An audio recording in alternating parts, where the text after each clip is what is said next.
की class start करते हैं। आज की क्लास में हम पढ़ने वाले हैं पंचवर्षीय योजनाएं। पंचवर्षीय योजनाओं के इतिहास की बात करेंगे जब हम, तो पंचवर्षीय योजनाओं के इतिहास में आपको ज्यादा कुछ जानने की जरूरत नहीं है। देखिए यहाँ पर क्या है, दीर्घकालिक योजनाएं क्या होती हैं ये ध्यान रखना है, जो 15 से 20 वर्षों के लिए लागू की जाती हैं, जिसमें क्या होता है सामाजिक और राजनीतिक उद्देश्यों को ध्यान में रखते हुए आर्थिक नियोजन किया जाता है, वही दीर्घकालिक योजनाएं होती हैं जो लंबे समय के लिए लाई जाती हैं। विजन 2020 एग्जाम में पूछा जा चुका है, ये कब जारी किया गया था, तो एक पुस्तक थी जिसके अंदर कुल पेजों की संख्या 97 थी और ये 20 वर्षों के लिए यानी 2 दशकों के लिए स्टार्ट किया गया था। विजन 2020 23 जनवरी 2003 को स्टार्ट हुआ था, श्यामा प्रसाद गुप्ता जी की अध्यक्षता में जारी किया गया था। कुछ नहीं था, ये पूर्वांकलन करना था, जो आने वाली समय की अर्थव्यवस्था है उसका पूर्वांकलन करना था, और कुछ नहीं है इसके अंदर। पंचवर्षीय योजना की बात करें तो जो 5 सालों के लिए आती है, भारत के अंदर अभी तक वार्षिक योजनाएं 7 आ चुकी हैं और 12 पंचवर्षीय योजनाएं आ चुकी हैं। भारत हमने 12 ही पंचवर्षीय योजना पढ़नी है और ज्यादा उसमें कुछ नहीं पढ़ना। पॉइंट टू पॉइंट पढ़ने की कोशिश करेंगे और उसके साथ साथ फैक्ट भी देखेंगे। मैं कोशिश करूंगा कि मैंने इसके अंदर वो डाटा भी रखा है जो इससे नहीं जुड़ा हुआ लेकिन आपके लिए इंपॉर्टेंट बहुत ज्यादा है। 12वीं पंचवर्षीय योजना का टाइम पीरियड एग्जाम में काफी ज्यादा पूछा जाता है। 1 अप्रैल 2012 से लेकर 31 मार्च 2017 तक थी, लेकिन बीच में ही इसको समाप्त कर दिया जाता है और 1 जनवरी 2015 को नीति आयोग का गठन करके इन सारी योजनाओं को यहीं पर समाप्त कर दिया जाता है। जो पहले काम देखिए पंचवर्षीय योजनाएं करती थी, अब वो काम करती है नीति आयोग। नीति आयोग हालांकि पंचवर्षीय योजनाएं कुछ प्लान बनाती थी, लेकिन नीति आयोग केवल थिंक टैंक के रूप में काम करता है, यानी कि सोचने के रूप में काम करता है, सलाह देता है भारतीय सरकार को। पंचवर्षीय योजनाओं के बारे में आपको ये 2 पॉइंट आपको बहुत ज्यादा जरूरी पता होना चाहिए। योजना आयोग आपके सिलेबस में भी दिया गया है, योजना आयोग का गठन कब किया गया, और उसके साथ साथ राष्ट्रीय विकास परिषद। दरअसल 12 पंचवर्षीय योजनाएं जो आई थी, वे योजनाएं बनाने का काम योजना आयोग का था और लागू कराने का काम राष्ट्रीय विकास परिषद का था। तो ये चीजें आपको पता होनी चाहिए इनसे। मैं आपको इनकी थोड़ी थोड़ी डिटेल दे देता हूं ताकि आपके एग्जाम में हेल्प हो जाए, क्योंकि योजना आयोग तो वैसे भी आपके सिलेबस में है ही, लेकिन राष्ट्रीय विकास परिषद वैसे कॉन्स्टिट्यूशन के अंदर आ जाता है और आपको इसके बारे में पता भी होना चाहिए।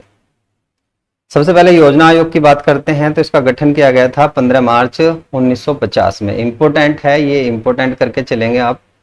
एक गैर संवैधानिक निकाय, यानी कि संविधान में कहीं भी इसका व्याख्यान नहीं किया गया, किसी भी अनुच्छेद के अंदर इसके बारे में कुछ नहीं कहा गया है, तो ये गैर संवैधानिक निकाय है।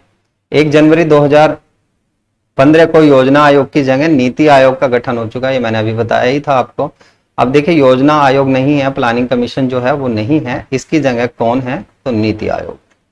इसके सदस्यों की बात करेंगे तो एक इसका अध्यक्ष होता है, उसके बाद एक ही इसका उपाध्यक्ष होता है, एक मंत्री और 4 अन्य सदस्य होते हैं। तो कुल मिलाकर आप ऐसे कह सकते हो कि 3 और 4 7 इसके सदस्य होते हैं, कुल सदस्य।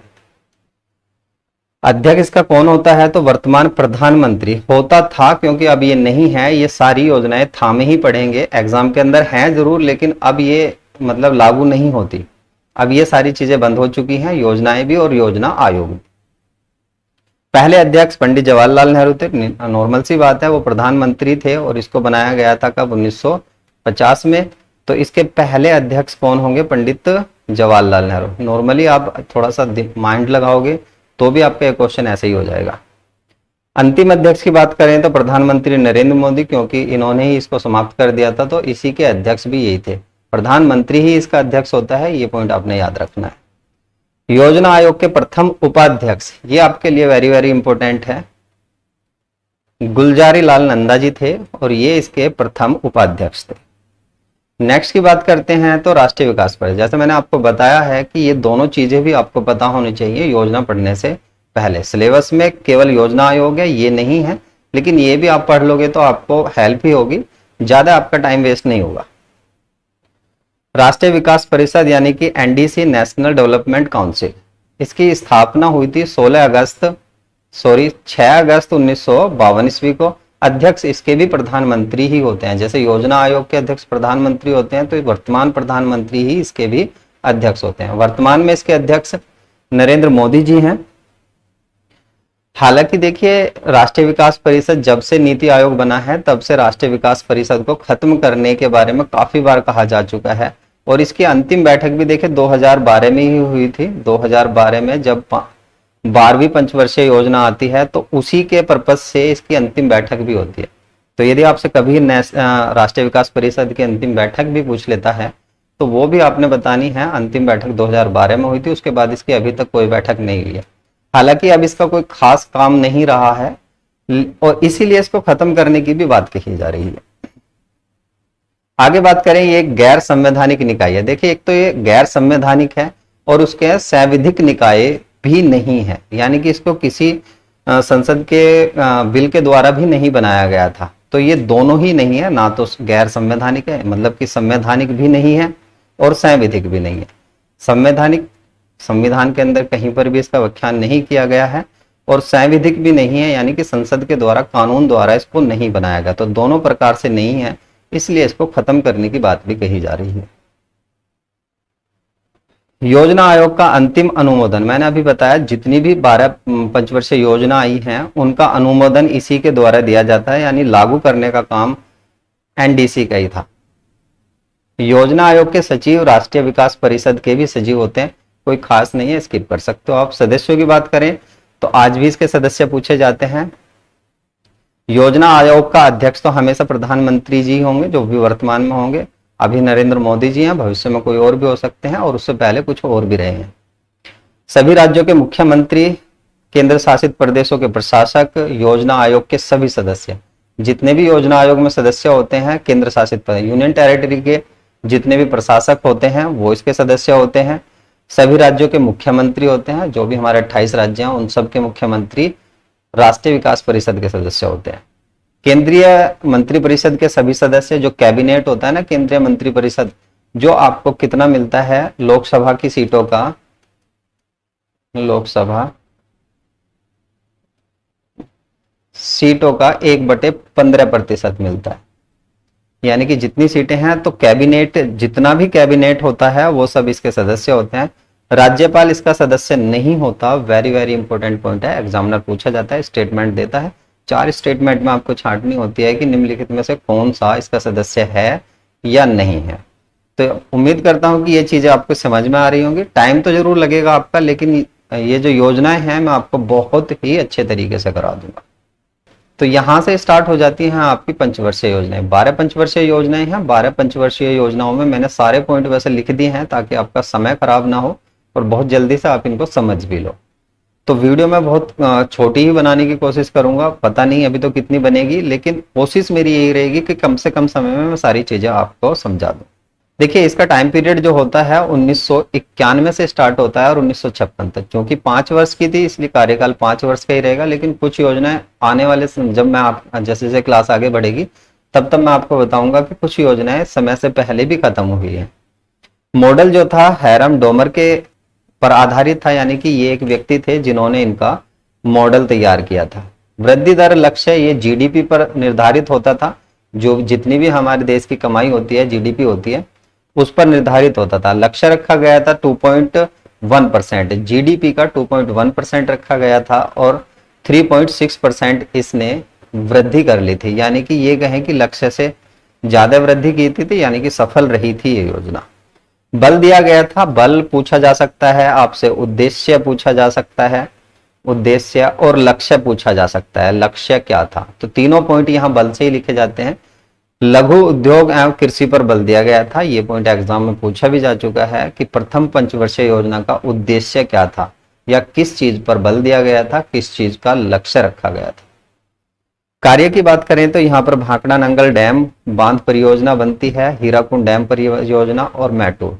मैटूर आपको कावेरी नदी पर मिलेगी, तमिलनाडु के अंदर मिलेगी, और हीराकुंड बांध आपको उड़ीसा के अंदर मिलेगा महानदी पर। तो ये पॉइंट आप साथ साथ में आपको एक्स्ट्रा पॉइंट भी बताकर चलूंगा। भाखड़ा नंगल डैम आपको हिमाचल प्रदेश के अंदर मिलेगा और ये मिलेगा आपको सतलुज नदी पर। तो ये चीजें आपने याद रखनी है। सामुदायिक विकास कार्यक्रम, ये इंपॉर्टेंट है, जब भी योजनाएं पूछी जाती हैं। भारत की सबसे पहली सामुदायिक विकास योजना कौन सी थी, तो ये कार्यक्रम के रूप में स्टार्ट हुआ था 2 अक्टूबर 1952 को।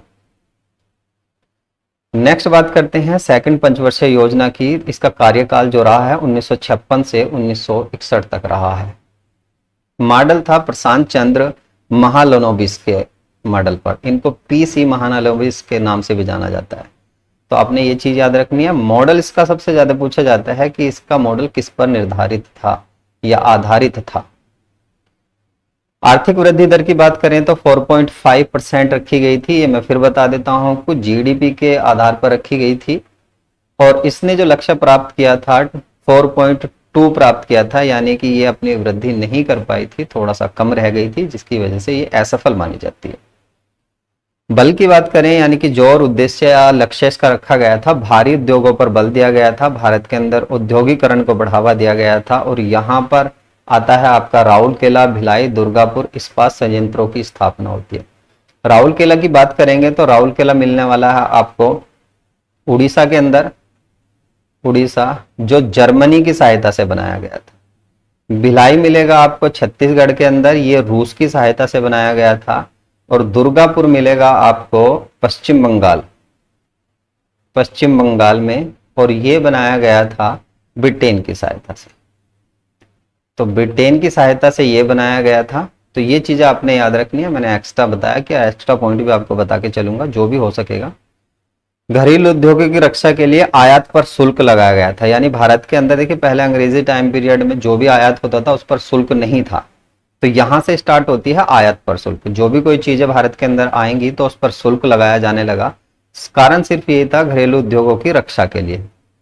भाई ऐसा ना हो कि दूसरे उद्योग भारत के अंदर आकर अपनी पकड़ बना ले और भारतीय उद्योग पिछड़ जाएं, भारतीय पिछड़ जाएं, तो उससे भी भारत को नुकसान होने वाला था, भारत की अर्थव्यवस्था को नुकसान होने वाला था। इसीलिए आयात पर शुल्क लगाया गया था। तृतीय पंचवर्षीय योजना के बारे में जानते हैं। तृतीय पंचवर्षीय योजना जो है 1961 से लेकर 1966 तक आती है। मॉडल रहा है जॉन सैंडी। सुखमय चक्रवर्ती और प्रदर्शन योजना के मॉडल पर यह आधारित थी। मॉडल कभी भी पूछा जा सकता है, मॉडल पूछे जाते हैं एग्जाम में, किस मॉडल पर आधारित थी, इसका मॉडल जो था वो किसने तैयार किया था। तो ये चीजें आपने याद रखनी है। वार्षिक वृद्धि दर मैंने फिर बता देता हूं आपको कि जीडीपी पर ही निर्धारित होती है। जीडीपी का कितने परसेंट रखा गया था, तो 5.6% रखा गया था। लेकिन इसने प्राप्त कितना किया था, 2.5%। तो देखिए ये योजना एक ऐसी योजना थी जो सबसे कम वृद्धि दर पाने वाली योजना थी। एग्जाम में काफी बार क्वेश्चन बनता है, उस योजना का नाम बताइए जिसने सबसे कम वृद्धि दर प्राप्त की थी। तो तीसरी पंचवर्षीय योजना इसका राइट आंसर हो जाएगा। कारण क्या रहा है, असफल रही है। तो असफलता के मुख्य कारण रहे हैं भारत चीन युद्ध, 1962 में भारत पाक युद्ध, 1965 ईस्वी में। दो युद्ध भारत ने एक साथ ही लड़े हैं, इसी योजना के मध्य लड़े हैं, इसलिए ये योजना सक्सेसफुल नहीं हो पाई और बीच में ही समाप्त कर दी गई। तीसरा इसका कारण रहा था कि लगातार 2 साल तक भारत में काफी सूखा पड़ा था। और चूंकि ये कृषि पर बल दिया गया था, ये भी पॉइंट आपसे एग्जाम में पूछा जाता है, वह योजना का नाम बताइए जो पूर्ण रूप से कृषि पर निर्भर थी। तो तीसरी पंचवर्षीय योजना आ जाएगी। क्योंकि कृषि पर निर्भर थी, सूखा पड़ने के कारण इसकी अर्थव्यवस्था में काफी ज्यादा गिरावट आई। तो हम ये कह सकते हैं कि ये योजना सबसे कम वृद्धि दर पर रही, सबसे ज्यादा असफल योजना यही रही है। कारण युद्ध रहता है और भारत पाकिस्तान युद्ध। यहां मैं आपको एक चीज और बता देता हूं, यहां पर पाक के द्वारा एक ऑपरेशन चलाया जाता है जिसका नाम था ऑपरेशन जिब्राल्टर, ऑपरेशन जिब्राल्टर। तो ये नाम याद रखना है। और यहां पर इसके अपोजिट भारतीयों के द्वारा एक ऑपरेशन चलाया जाता है जिसका नाम आ जाता है रीडल ऑपरेशन, रीडल। तो इसके अगेंस्ट चलाया गया था, यानी ऑपरेशन जिब्राल्टर जो है पाकिस्तानियों ने भारतीयों के लिए चलाया गया था, कश्मीर के कुछ हिस्से को घेरना चाह रहे थे। उसी के अपोजिट भारत में भारतीय सेना के द्वारा, नौसेना के द्वारा एक ऑपरेशन चलाया गया था, ऑपरेशन रीडल। कार्य की बात करें तो वार्षिक योजनाएं चलाएगी। वार्षिक योजनाएं देखिए 3 वार्षिक योजनाएं चलाएगी, क्योंकि इसके बाद भारत की अर्थव्यवस्था काफी खराब हो गई थी, क्योंकि भारत चीन युद्ध लड़ा, उसके बाद पाक युद्ध लड़ा, जिससे आर्थिक स्थिति काफी कमजोर पड़ गई थी भारत की। तो यहाँ पर 1-1 वर्ष की योजनाएं चलाएगी, ना कि 5 वर्ष की योजनाएं चलाई गई। और ये स्टार्ट होती है 1 अप्रैल 1966 से और उसके ये जाती हैं 1969 तक। यहां तक जाती हैं और इनको नाम दिया जाता है योजना अवकाश, या तो योजना अवकाश के नाम से जानी जाती हैं या प्लान हॉलीडे के नाम से ये जानी जाती हैं। इन योजनाओं को लागू करने का सुझाव दिया गया था उपाध्यक्ष जो थे वर्तमान में, जैसे मैंने बताया कि एक अध्यक्ष होता है योजना आयोग का और दूसरा योजना आयोग का उपाध्यक्ष होता है। तो योजना आयोग के उपाध्यक्ष थे DR गॉडगिल। इनके द्वारा ये इसका दिया गया था कि आप पंचवर्षीय योजना मत लाइए, आप एक एक साल का प्लान लाइए, क्योंकि हमारी अर्थव्यवस्था वैसे ही खराब चल रही है। इन तीनों योजनाओं का टाइम पीरियड की बात करूं तो 1966 से 67 तक जाता है, 67 से 68 तक जाता है और यहाँ पर 68 है, 68 से 69 तक जाता है। उद्देश्य था खाद्यान्न संकट, क्योंकि कृषि पर बल दिया गया था और कहीं ना कहीं खाद्य संकट था ही था, खाद्य संकट को दूर करना था। और जब ये दूर नहीं हो पाता, एक चीज मैं और आपको बता देता हूं, दरअसल यहाँ पर जैसे ही युद्ध होता है तो भारतीय खाद्य संकट जो काफी चरमरा जाता है और भारत अमेरिका से हेल्प लेना चाहता है कि हमें कुछ बीज या कुछ मतलब गेहूं वगैरह दे दीजिए ताकि हम अपने इस खाद्यान्न संकट से निपट सके, लेकिन अमेरिका साफ साफ मुकर जाता है।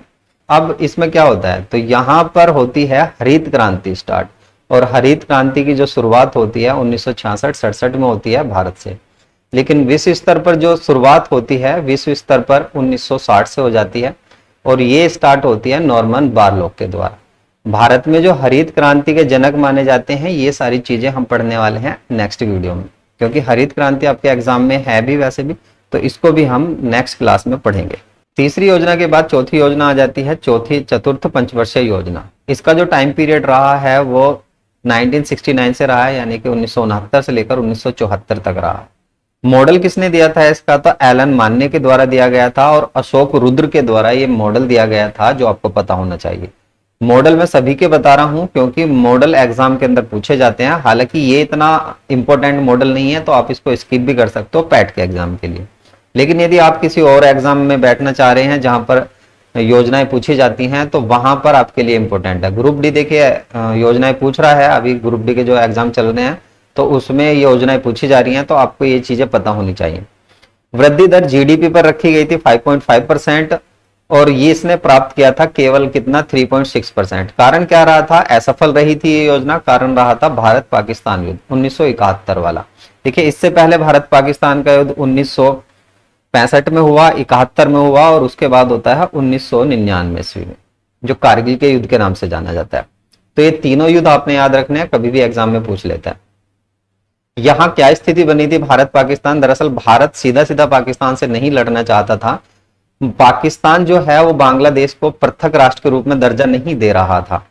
दरअसल बांग्लादेश जो है 1971 तक आते आते, जब से 1947 से लेकर 1971 तक आते आते कहीं ना कहीं पाकिस्तान का जो आधिपत्य था बांग्लादेश के ऊपर, उससे निजात पाना चाह रहा था, यानी कि मुक्त राष्ट्र के रूप में दर्जा प्राप्त करने की कोशिश कर रहा था।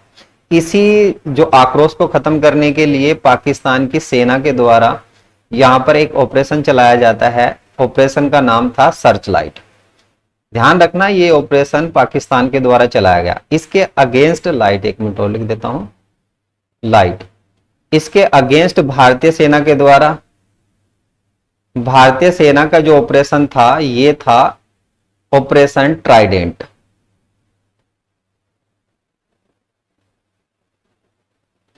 ऑपरेशन ट्राइडेंट, तो भारतीय सेना का जो नौसेना के द्वारा चला गया operation, operation Trident against Pakistan. तो ये चीजें आपने याद रखनी है। केवल इतनी हेल्प करना चाह रहा था भारत कि कहीं ना कहीं जो बांग्लादेश है वो मुक्त राष्ट्र के रूप में दर्जा पा ले, और उसने पाया भी। और 1971 में ही भारत ने इसको आजादी दिलवा दी पाकिस्तान से और ये एक मुक्त राष्ट्र के रूप में जाना जाता है आजकल। दूसरा कारण रहा था यहाँ पर भारत ने थोड़ी सी दयालुता दिखाई थी और यहाँ पर बांग्लादेशी जो शरणार्थी थे वो कहीं ना कहीं भारत के अंदर आने लगे थे, ये भी कहीं ना कहीं कारण रहा था। तीसरा कारण रहा था मौसम की प्रतिकूलता।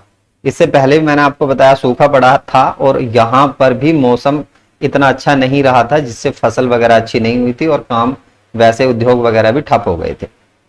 तो इसकी असफलता का कारण मैंने आपको बता दिया, भारत पाकिस्तान और शरणार्थियों का आगमन। कार्य क्या हुआ है यहाँ पर, हरित क्रांति से जोड़ा गया। तो कभी भी एग्जामिनर आपसे पूछता है कि किस योजना को मतलब किस योजना को हरित क्रांति या हरित क्रांति को किस योजना से जोड़ा गया, तो चतुर्थ योजना से यानी कि चौथी योजना से जोड़ा गया। 19 जुलाई 1969 ईस्वी को तत्कालीन प्रधानमंत्री इंदिरा गांधी जी के द्वारा, ये इंपॉर्टेंट पोर्शन है, ये भी आपका देखिए जो उत्तर प्रदेश लेखपाल है उसमें पूछा गया क्वेश्चन है।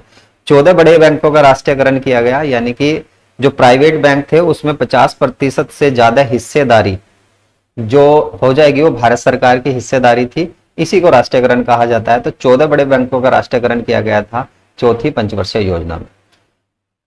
और इसके साथ साथ ही यहाँ पर 1974 में स्माइलिंग बुद्धा नामक एक प्लान चलाया जाए, प्लान नहीं कह सकते, परीक्षण किया जाता है, परमाणु परीक्षण। ये भारत का पहला परमाणु परीक्षण था, जो आपको पता होना चाहिए। कभी भी एग्जाम में यदि पूछता है कि भारत का पहला परमाणु परीक्षण कौन सा था, तो वो बताना है आपने 1974 का, जैसलमेर राजस्थान में हुआ था, और नाम दिया गया था इसको स्माइलिंग बुद्धा।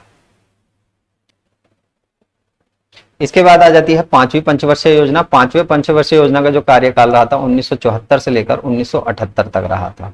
एकमात्र ऐसी योजना जिसका कार्यकाल 4 वर्ष का रहा। इंपॉर्टेंट पॉइंट है, इसको वेरी वेरी इंपॉर्टेंट करिए, ठीक है।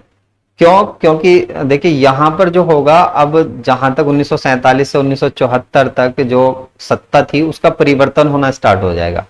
1974 तक जो सत्ता रही है कांग्रेस के पास रही है, और अब जो सत्ता भारतीय जनता पार्टी के पास आ जाएगी। तो 1977 में भारतीय जनता पार्टी की सत्ता आती है, और ये देखिए 1979 की बजाय इस योजना को उससे पहले ही खत्म कर देती है 1978 ईस्वी में, इसको बंद कर दिया जाता है। कारण केवल सत्ता का रहा है कि हम ये योजना नहीं चलाना चाहते, हम कुछ और प्लान लेकर आएंगे, ये रहा था। इसको जो मॉडल दिया गया था, ये मॉडल था मॉडल डीपी धर के द्वारा दिया गया था। तो डीपी धर कमीशन आपने सुना भी होगा, धर आयोग के नाम से जाने जाते हैं, काफी फेमस व्यक्ति रहे हैं ये भी। इसी के मॉडल पर आधारित था इस वाली पंचवर्षीय योजना का मॉडल। वृद्धि दर की बात करें तो वृद्धि दर थी 4.4 और प्राप्त की थी 4.8, यानी थोड़ी बहुत सफल मान सकते हैं इस योजना को, लेकिन इतनी सफल नहीं थी। बल दिया गया था, वेरी वेरी इंपॉर्टेंट, ये क्वेश्चन एग्जाम के अंदर काफी ज्यादा पूछा जाता है। गरीबी उन्मूलन पर जोर किस योजना में दिया गया, तो पांचवी पंचवर्षीय योजना इसका राइट आंसर हो जाएगा। कार्य क्या थे? 2 वार्षिक योजनाएं चलाई गई। कारण था सिर्फ ये कि 1977 में भारतीय जनता पार्टी आती है, इसको समाप्त कर देती है समय से पहले ही। तो 77 से लेकर 79 तक एक योजना आती है 1 वर्ष की। मैंने इससे पहले ही बताया आपको, तीसरी योजना के अंदर भी ऐसा प्लान चलाया गया था। और उसके बाद 1979 से 80 तक दूसरी 1 वर्षीय योजना आती है, जिसको अनवरत योजना यानी कि रोलिंग प्लान के नाम से जाना जाता है। अब ये सबसे ज्यादा, इस पांचवी पंचवर्षीय योजना का सबसे ज्यादा पूछे जाने वाला पॉइंट यही है, अनवरत योजना यानी कि रोलिंग प्लान जो है ये कब आता है। तो ये टाइम पीरियड याद रखना, रोलिंग प्लान के रूप में हम जानते हैं 1978 से लेकर 1980 तक जानते हैं रोलिंग प्लान को। 2 पंचवर्षीय योजना, इससे पहले मैंने पंचवर्षीय नहीं सॉरी 1 वर्ष की योजना, इससे पहले मैंने आपको बताया तीसरी पंचवर्षीय योजना के बाद 3 वार्षिक प्लान आए थे, यहां पर 2 वार्षिक प्लान, तो 3 और यहां तक हो चुके हैं 2 5 हो चुके हैं। मैंने शुरू में ही आपको बताया था कि 7 1 वर्षीय प्लान आए थे, तो अभी 2 और आगे आने वाले हैं, वो आ जाएंगे 90 के दशक में। तो रोलिंग प्लान कब आता है, तो 1978 में आता है। कौन सी पंचवर्षीय योजना के मध्य आता है, तो पांचवी पंचवर्षीय योजना की। वेरी वेरी इंपॉर्टेंट पॉइंट है, मैंने बताया कि इस योजना में सबसे ज्यादा एग्जाम के अंदर पूछे जाने वाला पॉइंट है। देखिए इसका श्रेय किसको जाता है, ये जो अनवरत प्लान है इसका श्रेय जाता है डीटी लक्कड़वाला को। डीटी लक्कड़वाला इसको लागू करते हैं, लेकिन इसका प्रतिपादन जो या ये सलाह देते हैं, एडवाइजिंग जो देते हैं, वो देते हैं गुन्नार मिर्टा। तो इनके द्वारा दिया जाता है। लेकिन 1980 में देखिए फिर सत्ता परिवर्तन होता है। सत्ता परिवर्तन होने के बाद ये जो 1 वर्ष के प्लान बनाए जा रहे थे, इनको फिर बीच में समाप्त किया जाता है, यानी रोलिंग प्लान को बंद कर दिया जाता है, और फिर दोबारा से पंचवर्षीय योजनाएं स्टार्ट की जाती है। सामाजिक विनी की योजना 1978 में राष्ट्रीय कृषि, 2 बार लिखा जा चुका है, राष्ट्रीय कृषि आयोग की पहल पर, राष्ट्रीय कृषि आयोग की पहल पर 1976 ईस्वी में सामाजिक विनी की योजना चलाई जाती है। एग्जाम के अंदर काफी बार पूछी जा चुकी है, सामाजिक विनी की योजना कब आती है, तो इसका टाइम पीरियड याद रखना 1976 ईस्वी में। नेक्स्ट आ जाती है छठी पंचवर्षीय योजना। देखिए थोड़ा सा समय तो ज्यादा लग रहा है वीडियो में, लेकिन आप थोड़ा सा सफर करके बैठे रहिए, यानी थोड़ा सा पेशेंस रखिए ताकि आप सारी चीजों को अच्छे समझ सके। मैं बहुत सारी चीजें आपको एक्स्ट्रा बता रहा हूँ और कोशिश कर रहा हूँ कि आपके एग्जाम में कोई भी क्वेश्चन यदि पंचवर्षीय योजनाओं से बनता है तो वो छूटे ना बस। छठी पंचवर्षीय योजना की बात करेंगे तो कार्यकाल रहा है 1980 से लेकर 1985 तक। मॉडल इनके द्वारा तैयार किया गया था, जिन्होंने अनवरत प्लान का सलाह दी थी उन्हीं के द्वारा। एकमात्र योजना जो है, ये योजना 2 बार तैयार की गई थी। कारण इसका क्या रहा, फिर यही सत्ता परिवर्तन कांग्रेस का और इसका। ये याद करने की जरूरत नहीं है, ये आप स्किप कर सकते हो, इसमें कोई आपको बिल्कुल भी याद करने की आवश्यकता नहीं है। वार्षिक वृद्धि दर की बात करें तो 5.2 रखी गई थी, जिसमें प्राप्त की गई थी 5.7, थोड़ी सी ज्यादा प्राप्त कर ली थी, यानी कि ये भी सफल मान सकते हो आप योजना। बल दिया गया था, उद्देश्य या नारा भी कहा जाता है तो आत्मनिर्भरता पर बल दिया गया था।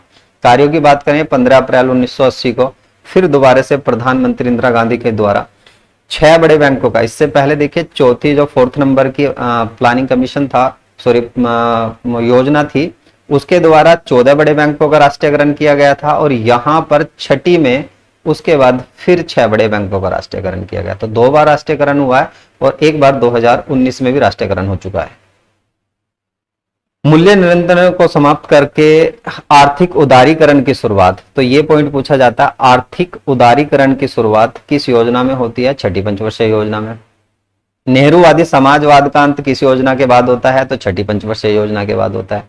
जनसंख्या वृद्धि को नियंत्रण करने के लिए परिवार नियोजन कार्यक्रम इंदिरा गांधी जी के द्वारा देखिए बहुत बड़ी मात्रा में एक नसबंदी प्रोग्राम चलाया जाता है, परिवार नियोजन कार्यक्रम चलाया जाता है। तो ये भी कौन सी योजना आ जाएगी, छठी पंचवर्षीय योजना। और यहीं पर होता है NABARD, national bank for agriculture and rural development. इसका गठन किया जाता है 1982 ईस्वी में। और ये क्या था, ये एक कृषि बैंक के रूप में ग्रामीण क्षेत्रों के लिए बैंक बनाया गया था, जो कृषि के लिए लोन वगैरह प्रोवाइड कराता है, डायरेक्ट लोन नहीं देता, इसको भी पढ़ेंगे। और इस बैंक की सिफारिश किसने की थी, शिवरमन समिति ने। बैंकों का पोर्शन है बैंकों का राष्ट्रीयकरण बैंक, उसी में हम इसको भी पढ़ लेंगे और वहां मैं आपको बहुत अच्छे से समझा दूंगा इसके बारे में। 7वीं पंचवर्षीय योजना की जब हम बात करेंगे तो 7वीं पंचवर्षीय योजना में अब थोड़े थोड़े पॉइंट कम होते चले जाएंगे, इतना ज्यादा नहीं है। 7वीं पंचवर्षीय योजना का टाइम पीरियड रहा है 1985 से 1990 तक, 5 वर्ष का ही रहा है। पूछा जाता है Pranab Mukherjee, very very important, यदि मॉडल पूछेगा महालेनोबिस का पूछेगा या प्रणब मुखर्जी का मॉडल पूछेगा आपसे। वार्षिक वृद्धि दर की बात करें 5.4 रखी गई थी और प्राप्त इतनी कर ली थी, यानी सफल मानी जाएगी, सफल थी ये 7वीं पंचवर्षीय योजना। बल दिया गया था अर्थव्यवस्था पर, इसे स्किप कर सकते हो, नहीं पूछा जाता इतना। कार्य की बात करें तो वार्षिक योजनाएं चलाई गई थी। अभी देखिए मैंने आपको बताया 3री पंचवर्षीय योजना, और उसके बाद आ जाएगी आपकी 5वीं पंचवर्षीय योजना, और उसके बाद आ जाएगी 7वीं पंचवर्षीय, यानी 2-2-2। हर 2 वर्ष पंचवर्षीय योजना के बाद आपका 1 वर्षीय प्लान आता है। यहां पर आ जाता है 1991 में और 1992 में। कारण क्या रहा है कि भारत के अंदर जो था मुद्रा भंडारण, जिसको आप फॉरेक्स रिजर्व अकाउंट बोलते हो, वो बहुत डाउन हो गया था। जैसा अभी आप देख रहे हो श्रीलंका की स्थिति काफी खराब हो चुकी है, उसके पास विदेशी मुद्रा भंडारण बिल्कुल भी नहीं है। भारत की भी यहाँ पर यही स्थिति आ गई थी, इसलिए पंचवर्षीय योजनाओं को बंद कर दिया गया और एक वार्षिक योजना है, 2 वार्षिक योजनाएं चलाई गई। तो कुल मिलाकर यहां तक हम कह सकते हैं 7 वार्षिक योजनाएं हो चुकी हैं इन पूरी पंचवर्षीय योजनाओं के बीच में। मुद्रा भंडारण का संकट था, जिसके कारण हालांकि वृद्धि दर बढ़िया पकड़ कर ली थी इसने, लेकिन आर्थिक संकट था। और ये आर्थिक संकट कब आता है, तो ये 1990 के दशक में आता है, 90-91 में आता है। और यहीं पर होता है आर्थिक सुधार नीति। जो मनमोहन सिंह जी थे उस समय वित्त मंत्री थे, इन्हीं के द्वारा आर्थिक सुधार नीति को लाया जाता है। ये पॉइंट वेरी वेरी इंपॉर्टेंट है। यदि 7वीं पंचवर्षीय योजना से पूछा जाता है तो प्रणब मुखर्जी पूछे जाते हैं, या मुद्रा भंडारण। ये जो 2 वार्षिक पंचवर्षीय योजना चलाई गई, आर्थिक सुधार कौन सी पंचवर्षीय योजना में रखा गया, 7वीं पंचवर्षीय योजना। ये सारे पॉइंट आपके एग्जाम में पूछे जाते हैं। कार्यकाल की बात करें तो कार्यकाल 1992 से लेकर 1997 तक था 8वीं पंचवर्षीय योजना का। मॉडल जॉन मुलर का था। वार्षिक वृद्धि दर की बात करें तो 5.6, जल्दी जल्दी करा देता हूं आपको। 6.7 तक पहुंचा था, यानी कि सफल रही थी। ये भी काफी सफल योजना रही है 8वीं पंचवर्षीय योजना। बल दिया गया था मुख्य रूप से कृषि और मानव संसाधनों पर। ये पॉइंट बिल्कुल ऐसा के ऐसा ही एज इट पूछा गया है एसएससी के द्वारा। कृषि और मानव संसाधनों पर बल किस योजना के तहत दिया गया? 8वीं पंचवर्षीय योजना के तहत दिया गया। कार्य क्या था? मानव विकास को सभी विकास के प्रयासों का मूल किस योजना में कहा गया? तो ये योजना आ जाएगी 8वीं। ये पॉइंट, ये दोनों पॉइंट ऐसे के ऐसे ही एज इट मैंने एसएससी के प्रीवियस पेपर से ही उठाए हैं। ये ऐसे के ऐसे ही एज इट पूछे गए हैं कि मानव विकास को सभी विकासों के प्रयासों का मूल किस योजना में कहा गया? 8वीं पंचवर्षीय योजना में। या कृषि मानव संसाधन विकास पर बल किस योजना में दिया गया? 8वीं पंचवर्षीय। प्रधानमंत्री रोजगार योजना, ये योजना आपको पता होनी चाहिए, काफी ज्यादा एग्जामों में पूछी जा रही है। रोजगार बीमा योजना 1993 दोनों के दोनों पीएम रोजगार योजना और प्रधानमंत्री रोजगार बीमा योजना, ये दोनों योजनाएं एग्जाम में पूछी जाती है। तो ये भी 8वीं पंचवर्षीय योजना के दौरान स्टार्ट की गई थी। उद्योगों का आधुनिकीकरण करना था, यानी जितने भी उद्योग थे हमारे, जैसे पहले चरखे से सूत काता जाता था, हाथ से सूत काता जाता था, उसके बाद मशीनें लगाई गई। कृषि में पहले हल से जुताई की जाती थी, उसके बाद फिर ट्रैक्टर यूज किए जाने, और ट्रैक्टर में भी आधुनिक उपकरणों का यूज करना था। तो आधुनिकीकरण को बढ़ावा दिया गया 8वीं पंचवर्षीय योजना में। 1 जनवरी 1995 को भारत विश्व व्यापार WTO का वर्ल्ड ट्रेड ऑर्गेनाइजेशन का सदस्य बना, और इसका हेडक्वार्टर आपको जनेवा के अंदर देखने के लिए मिलेगा। ये ऑर्गेनाइजेशन का चैप्टर है जो आपके पैड में पूछा जाने वाला है, और वैसे भी ना हो तो भी स्टैटिक में पूछा जाता है, बहुत सारे एग्जामों में आता है। तो सभी ऑर्गेनाइजेशन भी मैं आपको आने वाले समय में करा दूंगा। नेक्स्ट बात करते हैं 9वीं पंचवर्षीय योजना। 9वीं पंचवर्षीय योजना का कार्यकाल रहा है 1957 से 2002 तक। अटल बिहारी वाजपेयी के नेतृत्व में। इंपोर्टेंट है, अटल बिहारी वाजपेयी पे वैसे भी जोर ज्यादा दिया जा रहा है इस सरकार में। तो आपको ये चीजें पता होनी चाहिए कि अटल बिहारी वाजपेयी के नेतृत्व में कौन सी योजना आई थी। तो ये 9वीं पंचवर्षीय योजना आती है। ग्रोथ मॉडल पर आधारित थी, वृद्धि दर 3.5 थी, लेकिन देखिए काफी सफल योजना मानी जाती है 9वीं पंचवर्षीय योजना। इससे पहले 8वीं, 9वीं, 10वीं, 11वीं, ये सारी योजनाएं तकरीबन सफल सी ही मानी जाती है। 6.5 तक पहुंची थी। बल दिया गया था घरेलू मानव संसाधन, ये भी पॉइंट सबसे ज्यादा पूछा जाता है। दरअसल अब इनमें आपको क्या चीज जाननी है, यहाँ पर 9वीं, 10वीं, 11वीं और 12वीं योजना से बल किन चीजों पर दिया गया, ये चीजें ज्यादा पूछी जाती है। न्यायपूर्ण वितरण पर बल दिया गया। मानव संसाधनों का न्यायपूर्ण वितरण, ऐसे करके क्वेश्चन बनता है, कौन सी पंचवर्षीय योजना में दिया गया? तो 9वीं पंचवर्षीय योजना। 10वीं की बात करेंगे तो इसका कार्यकाल 2002 से 2007 तक रहेगा। मॉडल योजना आयोग के पत्र पर ही निर्भर नहीं कह सकते, पत्र पर ही आधारित था। 8% रखा गया था और 7.8%, यानी कि सफल नहीं रही है, कहीं ना कहीं थोड़ी सी कमजोर रही थी। बल दिया गया था मुख्य उद्देश्य सामाजिक न्याय एवं समानता को स्थापित करना था, यानी कि सभी तक वो संसाधन पहुंच जाएं, जल, पीने का पानी, खाद्यान्न, ये सारी चीजें, पक्की सड़कें वगैरह, जितने भी संसाधन है वो सभी को प्रोवाइड हो जाएं, इस पर जोर दिया गया था।